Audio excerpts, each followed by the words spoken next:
and he's having to play safe. So Ronnie, as it always seems to happen,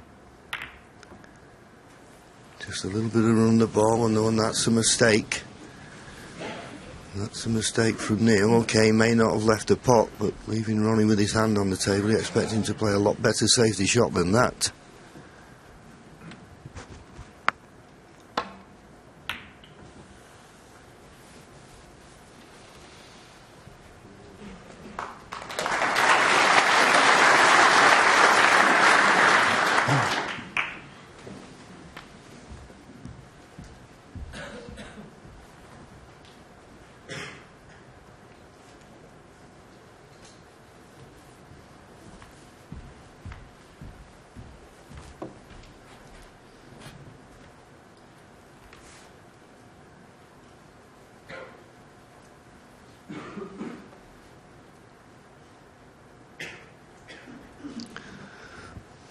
Well, I suppose there is a containing safety if you just roll to this red that's closest to the top cushion. But your heart would be in your mouth playing it that slowly to try and leave the cue ball near the cushion. I think he's desperately looking for a possible pot, but there isn't one on. If he tries to get back to balk, he's going to do very well to achieve that. Well, he played the containing safety, but he was always going to leave a red to the left middle for me, and one that will certainly tempt Ronnie, I'm sure.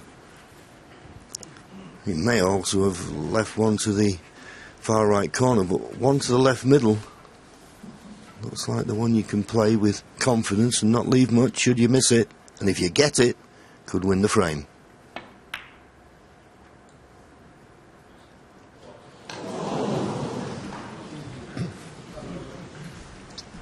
You can't get closer than that without it going in.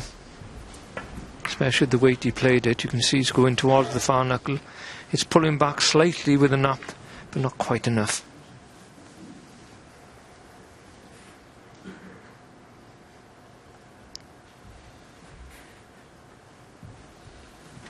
So this is a big shot for Neil. If he can knock this in, it'll give him a great chance in this frame.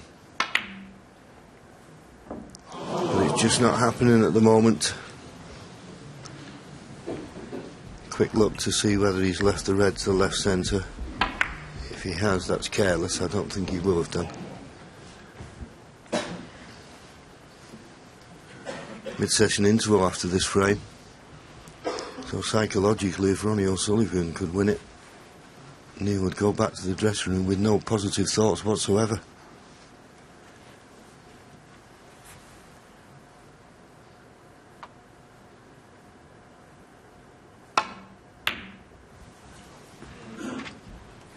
Well, that's given him some hope, I must say. That, if that had gone in, as John said, it had probably been all over. But Ronnie's missed one or two in this frame. Not easy shots by any means, but he feels sometimes when you're his opponent out there, he's never going to miss anything. He's got that way about him.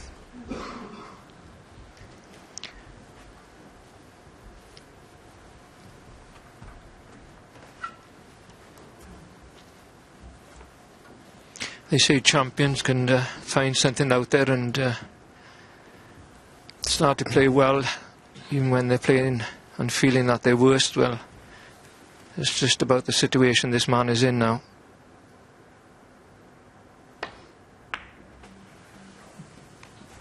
One. Played for the pink into the left corner, so he's underdone it. So he's got the blue on, but they're still testing shots. Would like to have been a lot easier than this.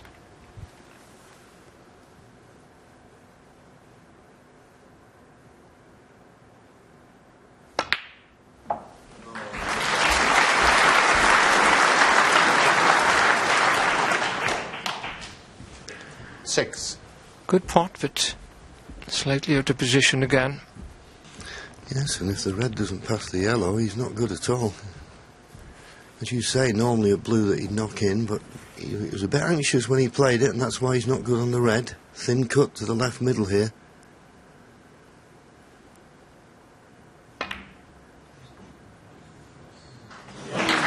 He's got it. 7.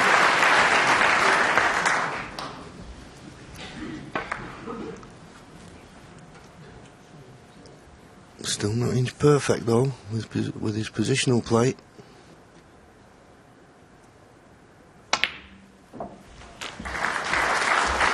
He's such a fabulous pocket of balls once he gets going, and is a great asset to have as a snooker 12. player, because you can see he's a little bit edgy with his position, not quite timing it yet. But if you keep knocking him in, 13. it's a bit easier.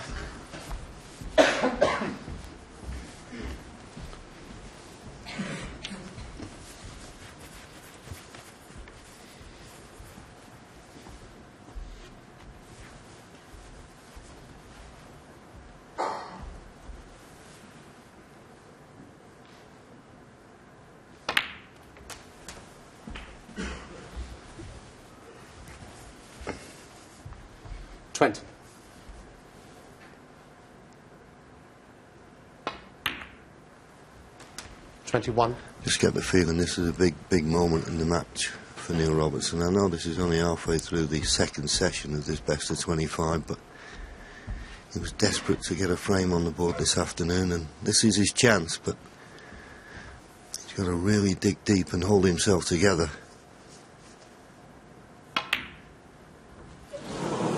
You could feel it. You could just feel the tension in Neil the Robertson, air. 21. You just feel it.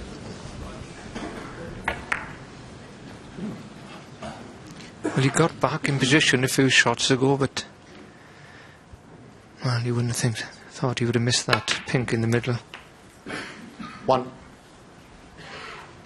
It was just the way he was walking around the table. He seemed to be going a little bit quick, and as Stephen said in the studio, sometimes you can get carried away, and then all of a sudden you finish up playing at Ronnie's pace. 6. Never happened to me, I've got to be 7. honest. This blue will put him 35 points in front, so only need the red.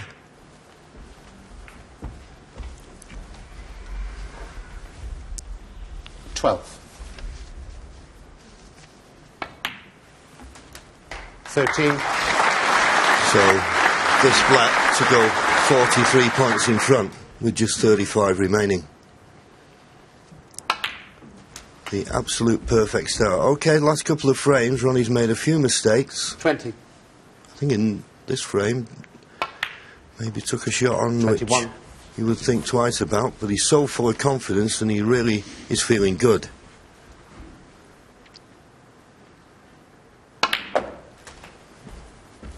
Yes, but he started so well, John. I mean, any sort of 28. mistake, from him that we feel he started to play a little bit worse than 30.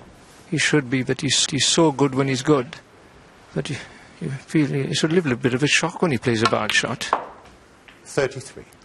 But overall, this session has been a superb exhibition from Ronnie O'Sullivan of how to come back at opponent. 37. Some excellent play, and the quality of his performance so far probably falls into the category of masterclass. 42.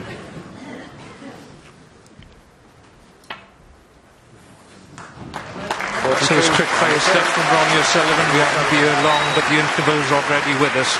And Ronnie O'Sullivan has won all 4 frames and now leads by 7 frames to 5. I'm just counting them up, but Neil Robertson has potted 46 points worth in those 4 frames and must be a bit shell-shocked at the moment.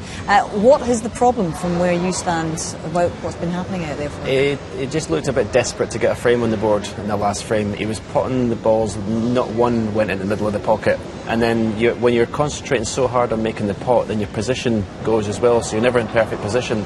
So you just try too hard. How can he resolve this, Kenny? Well, probably the interval has come at a good time for him. He's got to really try and forget about what's happened. The thing about it is that he has got a few chances, but as Stephen said, unless you get that first frame on the board, even though it is the second session, you haven't really settled. I mean, these balls that we're watching that Robertson has missed, these are 10 out of 10 shots for him under normal circumstances. We wouldn't have seen him miss that many pots in the whole of the first session. So he's a little bit shell-shocked, if you use the boxing analogy, probably a little bit punch-drunk at the moment. He hasn't settled at all, but the interval has come at a good time. He can just regroup, go back to his dressing room, and then, next frame is... Well, that's actually a point. Whether he will go back to the dressing room, I think he might go and have a few shots, to be honest with you, because he's not really had any table time. If I was him, I'd be going in and just trying to loosen my arm a bit and get used to hitting the back of the leather with a few shots just to get yourself back into the swing of it. We saw an absolutely devastating second session from Ronnie against Mark Williams, and that's where he did the damage the last time against him. Looks pretty ominous there. In terms of dangerous factor, where is he here on the scale today? Well, Ronnie will sense that Neil's not taking his opportunities, and that'll just fill him with more confidence, and if he thinks he's not going to get punished, he's just going to play even quicker, play with even more confidence, and be even more dominant. Okay, well, I am hearing actually that John's absolutely right, that Neil Robertson went immediately, did not even go near his dressing room, straight into the practice room. In fact, there he is right now, just trying to, as John says, get the arm loosened up a bit and trying to find some rhythm, because that's what's been so lacking out there. Just get used to the sound of a ball in the pocket. Honestly, Stephen said, good point. Everything was, the ones that were going in were wriggling in there. They weren't hitting any leather, so it's a good idea to go in and do that. Okay, at 7-5 now to Ronnie O'Sullivan. We've got 4 more frames to enjoy, and in fact, it's actually a long day for these guys, because they've only got a couple of hours break and then they're straight back out there for the last session. Normally there's a bit of a break between the sessions at this point. It's a big ask today, Ken. Yeah, I was only talking to Stephen earlier about it, that there is one anomaly in the whole draw, that there has to be a session followed by the next session, and if the session goes a little bit late, sometimes there might be only a turnaround of a half an hour or even an hour. And that can be very, very tiring, particularly if the match goes the distance, I can tell. But the way this match is going, I mean, those first 4 frames, less than an hour, this could be over within another hour. It could be afternoon tea for them, actually, very soon. All right, well, speaking of afternoon tea, I'm sure Ronnie's enjoying his half-time cup of tea as we see